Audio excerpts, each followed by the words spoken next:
throughout the word only. Kung yung all ay ginamit natin ay sunny side up na itlog, kasi mukha siya sunny side up na itlog. Ang only naman looks like nilagang itlog. So, isang bilog lang siya. Sulat mo? Kasi it starts with the letter O. Luna. Galing niya, oh. Luna. Sulat niya ang L, oh. Okay?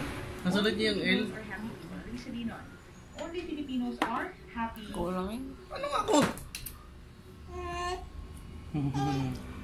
Bubuksan natin?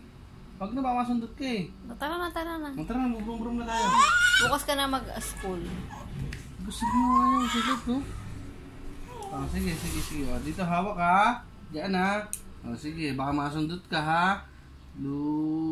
Drawing ng buwan din. Na. Yay! Gusto na siya mag-isa. Baka masundot ka ha. Yun, bilog. Yay! Naka-drawing siya ng bilog. Wag ka dyan lang sa papel. Oh, baliktad ang hawak ng baby. Sabi mo, hindi pa marunong yun eh. Hindi niya makita doon eh. Maliwanag nga naman doon.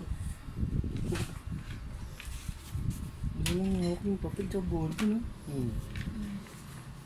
Wala kasi bakante. Kunin mo na. Matusok ka.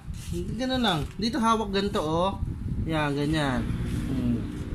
Ganyan, oh. Ay, ikaw naman. Oh, galing ah.